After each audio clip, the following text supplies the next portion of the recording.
ഇന്ത്യയ്ക്കും പാകിസ്ഥാനുമിടയിൽ സംഘർഷം മൂർച്ഛിക്കുമ്പോൾ ഇരു രാജ്യത്തും രണ്ട് പ്രധാന കായിക മത്സരങ്ങൾ കൊട്ടിക്കയറുകയായിരുന്നു. ഇന്ത്യൻ പ്രീമിയർ ലീഗും പാകിസ്ഥാൻ സൂപ്പർ ലീഗും.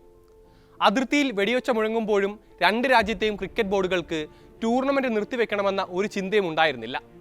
ഒടുവിൽ വിദേശ താരങ്ങൾ ഉൾപ്പെടെ ആശങ്ക അറിയിച്ചതോടെയാണ് ഇന്ത്യൻ ക്രിക്കറ്റ് ബോർഡായ BCCIയും പാകിസ്ഥാൻ ക്രിക്കറ്റ് ബോർഡായ PCBയും ടൂർണമെന്റ് താൽക്കാലികമായെങ്കിലും നിർത്തിവെക്കുകയാണെന്ന് പ്രഖ്യാപിച്ചത്.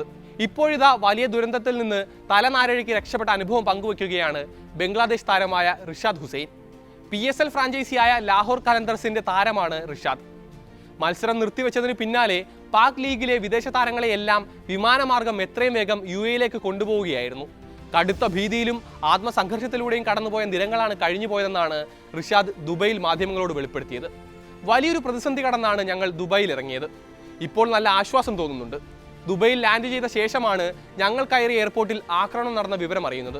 വിമാനം പുറപ്പെട്ട് 20 മിനിറ്റിനുള്ളിലായിരുന്നു മിസൈൽ ആക്രമണം. ഒരേ സമയം ദുഃഖകരവും ഉള്ളിൽ ഭീതി നിറയ്ക്കുന്നതുമായിരുന്നു ആ വാർത്ത. ദുബൈയിലെത്തിയ ശേഷമാണ് ഒന്ന് ആശ്വസിച്ചത്, റിഷാദ് പറയുന്നു. പാകിസ്ഥാനിൽ കഴിഞ്ഞ നാളുകളിലെല്ലാം നാട്ടിൽ കുടുംബത്തിന് ഉറക്കമില്ലാത്ത രാത്രികളായിരുന്നുവെന്നും റിഷാദ് ഹുസൈൻ ചൂണ്ടിക്കാട്ടുന്നുണ്ട്. താൻ കളിക്കാനിറങ്ങുമ്പോഴെല്ലാം കുടുംബം ഭീതിയിലായിരുന്നു. സാഹചര്യങ്ങളെല്ലാം നല്ല രീതിയിലാണോ എന്ന ആശങ്കയായിരുന്നു അവർക്ക്.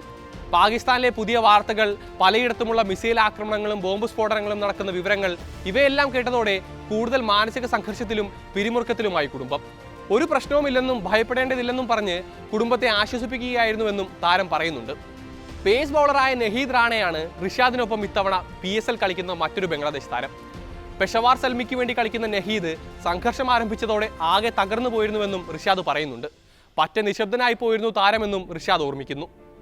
ഇംഗ്ലീഷ് താരങ്ങളായ Sam Billings, Tom Karan, New Zealand allrounder Daryl Mitchell, Sri Lankan wicket keeper batter Kusal Pereira, Namibian താരം ഡേവിഡ് വീസ് എന്നിവരും റിഷാദിനൊപ്പം പാകിസ്ഥാനിൽ നിന്ന് ദുബായിലെത്തിയിരുന്നു. എല്ലാവരും ഭയന്നിരിക്കുകയായിരുന്നുവെന്നാണ് റിഷാദ് പറയുന്നത്. ഇനി ഒരിക്കലും, പ്രത്യേകിച്ച് ഇത്തരം സംഘർഷഭരിതമായ സാഹചര്യങ്ങളിൽ, പാകിസ്ഥാനിലേക്ക് ഇല്ല എന്നാണ് ദുബായിലിറങ്ങിയ മിച്ചൽ പറഞ്ഞത്. പാകിസ്ഥാനിലെ എയർപോർട്ടിൽ എത്തിയപ്പോഴാണ് വിമാനത്താവളം അടച്ചെന്ന വാർത്ത കേൾക്കുന്നത്. അതോടെ ഒരു കൊച്ചുകുട്ടിയെപ്പോലെ ടോം കരൺ പൊട്ടിക്കരഞ്ഞുവെന്നാണ് റിപ്പോർട്ടുകൾ. PSL റദ്ദാക്കാതെ എല്ലാ മത്സരങ്ങളും കറാച്ചിയിലേക്ക് മാറ്റണമെന്നായിരുന്നു Pakistan cricket board chairman Mohsin Naqvi തുടക്കത്തിൽ ആലോചിച്ചിരുന്നത്. എന്നാൽ താരങ്ങൾ സുരക്ഷാ പ്രശ്നം ഉന്നയിച്ചതോടെയാണ് തീരുമാനം മാറ്റിയത്. പുതിയ സംഭവവികാസങ്ങളുമായി ബന്ധപ്പെട്ട് കളിക്കാരുടെ ആശങ്കകളും നിലപാടും കേൾക്കാൻ PCB ചെയർമാൻ യോഗം വിളിച്ചു ചേർത്തിരുന്നു. ബാക്കി മത്സരങ്ങൾ കറാച്ചിയിൽ നടത്താനുള്ള തീരുമാനം ബോധ്യപ്പെടുത്താനായിരുന്നു തുടക്കത്തിൽ മുഹ്സിൻ നഖ്വി ശ്രമിച്ചത്. തൊട്ടു തലേ ദിവസം അവിടെ 2 ഡ്രോൺ ആക്രമണങ്ങൾ നടന്ന വിവരം അദ്ദേഹം മറച്ചുവെച്ചിരുന്നു. ബാക്കി മത്സരങ്ങൾ ദുബൈയിൽ നടത്തിയാലേ കളിക്കാനാകൂ എന്ന് വിദേശ താരങ്ങൾ വ്യക്തമാക്കിയതോടെയാണ് അദ്ദേഹം തീരുമാനം മാറ്റിയത്. ദുബൈയിൽ സുരക്ഷിതമായി എത്താൻ നഖ്വി തങ്ങളെ ഏറെ സഹായിച്ചിട്ടുണ്ടെന്നും പാകിസ്ഥാൻ ക്രിക്കറ്റ് ബോർഡിനോട് നന്ദിയുണ്ടെന്നും കൂട്ടിച്ചേർക്കുന്നുണ്ട് റിഷാദ് ഹുസൈൻ. അതേസമയം സഹതാരങ്ങളുടെ വൈകാരിക പ്രതികരണങ്ങൾ മാധ്യമങ്ങൾക്ക് മുന്നിൽ വെളിപ്പെടുത്തിയതിൽ റിഷാദിനെതിരെ സമൂഹ മാധ്യമങ്ങളിൽ വിമർശനമുയർന്നിരുന്നു.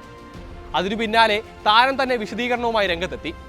ദുബായ് എയർപോർട്ടിൽ ബംഗ്ലാദേശ് മാധ്യമപ്രവർത്തകർക്ക് നൽകിയ ചെറിയ അഭിമുഖമായിരുന്നു. തീർത്തും സന്ദർഭത്തിൽ നിന്ന് മാറിയും വൈകാരികമായ പ്രതികരണങ്ങളെ പൊലിപ്പിച്ചും സംസാരിച്ചു പോവുകയായിരുന്നു. അതുമൂലമുള്ള തെറ്റിദ്ധാരണയിൽ ഖേദവും അദ്ദേഹം പ്രകടിപ്പിച്ചിട്ടുണ്ട്. ഡാരൽ മിച്ചലിനോടും ടോം കരണിനോടും നിരുപാധികം ക്ഷമാപണം നടത്തിയതായും റിഷാദ് കഴിഞ്ഞ ദിവസം സോഷ്യൽ മീഡിയയിൽ കുറിച്ചിരുന്നു.